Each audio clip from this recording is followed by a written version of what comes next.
This tune goes way back, centuries. It's, of course, nowadays used and really popular because of the TV show Outlander, which is how I first heard it. It's the Skye Boat Song, which was originally... I'll go a little bit into the history of the song and everything else and coming up in the next segment. There's a lot of stuff I want to talk about in this song. It's a very simple little old Gaelic melody. Gaelic, depending on where you're from and how you want to pronounce that. And but it's been set to different sets of lyrics have been used with it, and the lyrics that they use in Outlander are actually slightly twisted just from, or slightly altered from, a poem by Robert Louis Stevenson in 1892. Anyway, but what we're going to talk about in this lesson is really just the melody. So all I have music for, all I'm giving you music for, is the melody and the chords, and we'll talk about different ways of accompanying it. We'll even talk about possibly different ways of harmonizing it. I used a slightly different chord progression the very last time through the chorus. Two simple parts to the song. It starts with a chorus, and then there are multiple verses if you're going to sing it. But what I just played there was the chorus, a verse, and another chorus, but I did use a different set of chords the second time through the chorus. We're also going to talk about inversions, because there's a lot of stuff that goes on in this song that has not the root of the chord in the bass, hence the term inversion. Inversion just means, very simply, you're not playing the root of the chord in the bass. And one of the ones we'll talk about in this would be a G chord going to a C chord, but keeping the G in the bass. So that C chord is an inversion, technically called second inversion, because it has the fifth of the chord in the bass. Anyway, we're going to talk about common ways of playing interesting inversions. Whether you want to get the third in the bass, or the fifth in the bass, or something else. Might even go that far. I'm not sure yet. We'll see how that shakes out. So that's what we're going to do in this. I'm going to kind of just give you an outline of how to put together your own arrangement of simple melody and a simple chord progression. So that'll be kind of the focus of our lesson here on the Skye Boat Song. But first, a little history, and then a little theory, and then we'll start working our way through the song.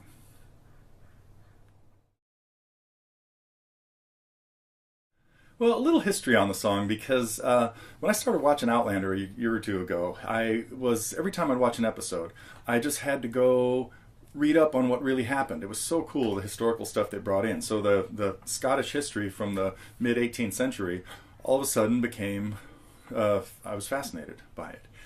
So the story on particularly 1746, the Battle of Culloden, has to do with the Jacobites, who were the followers of the Stuart family, trying to reinstate the Stuarts on the throne in at least Scotland, maybe hopefully even England.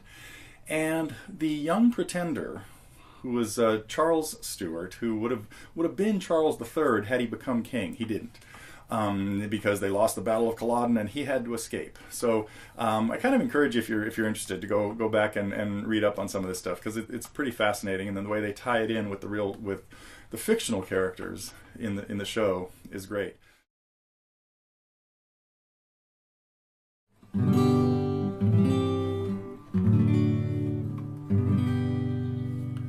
I want to talk a little bit about chord inversions, maybe a lot. We'll see how long this goes on. Generally, when we play a chord, if I play a C chord, I want to play the root in the bass. So I'm going to hit a C in the bass. So if I play an A minor chord, I want to hit A in the bass. If I play a D chord, I want to play D in the bass. We would call that root position as far as the voicing that we choose to use for any chord. And voicing just means a different arrangement of the same set of notes. If I play a D chord here, I've got the open D in the bass. That would be one voicing. I've got the fifth, another root, and a third laid out like that. But I could also play a D chord up at the fifth fret with the A on the first string and an F sharp on the second string and a D on the third string. Different voicing. I could play the same chord I could play a partial bar at the 7th and reach up to the 10th to get a high D in the chord. So the difference with all of these voicings on this D chord here was more what I had or heard as the highest note. If I play the D here, I hear the third on the top. If I play the D at the 5th fret, I hear the 5th on the top. If I play it with a D on the top, I'm hearing the root at the top. And there are a couple ways I could do this. I would consider this is, of course, a D shape chord. When I come to the 5th fret and do this, this would be from what I would call the A family, because a bar at the 5th out of the A family would give us this little D. This one I would almost consider the G family, because a G chord, a G shape, this has the top 3 strings look like this. I'm not going to go too far into that right now. That's stuff for another discussion before I get too far off on the voicings thing. And one more voicing that would sound a lot like this one, because it's going to also have the high D in the bass, would be to use a little E shape. So here I've got a D at the 10th fret, an A at the 10th fret, and an F sharp at the 11th fret. And I'm still playing D in the bass on all of those chords.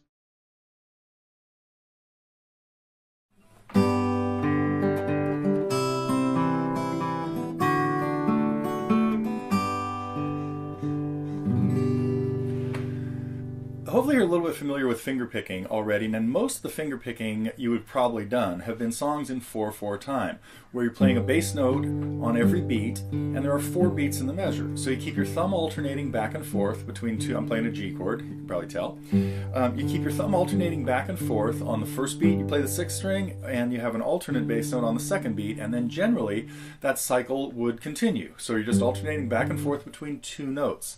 And in most fingerpicking songs, you want the 2nd note to be higher than the 1st. So we'd usually have the root being our first bass note, and then we'd go to an alternate bass note that varies according to the chord shape, and it's either going to be another root or the 3rd or the 5th of the chord. So in our G chords, we're alternating between the root and the 5th. If I went to a C chord, I'd be alternating between C, the root, and a 3rd. So it gets a little different sound, although I could get the 5th on a C chord by doing this, by coming to the 3rd string. So we will use the 3rd string as a bass note commonly, not frequently. Now on some chords we use it all the time. A D chord, we want to have the 4th and the 3rd strings being what we're alternating with. So picking a D chord, or when the root is on, or the bass note is on the 4th string, you're usually going to go to just a 2-finger pattern with your 1st and 2nd fingers, as opposed to any other chord where we're using the 4th string as the 2nd bass note, using all 3 fingers.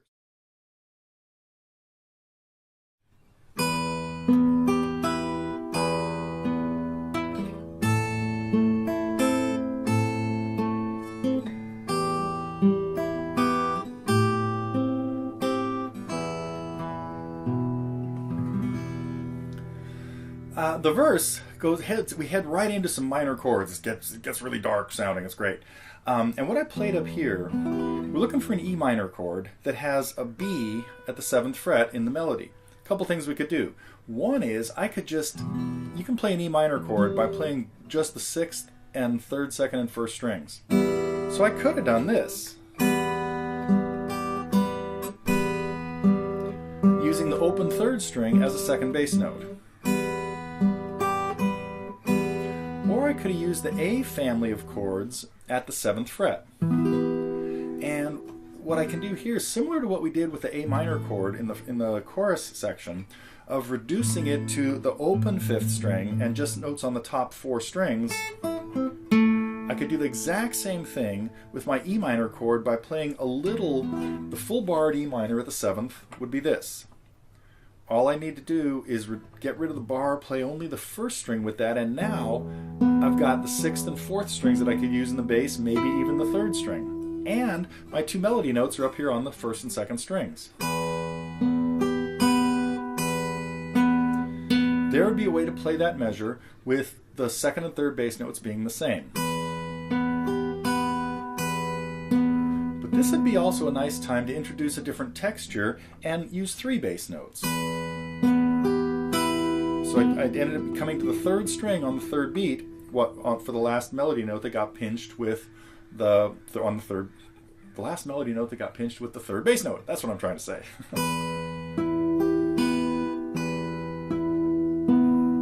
I could play the bass notes in a reverse order. I went from the 6th to the 3rd to the 4th that time, and did the same thing in both measures.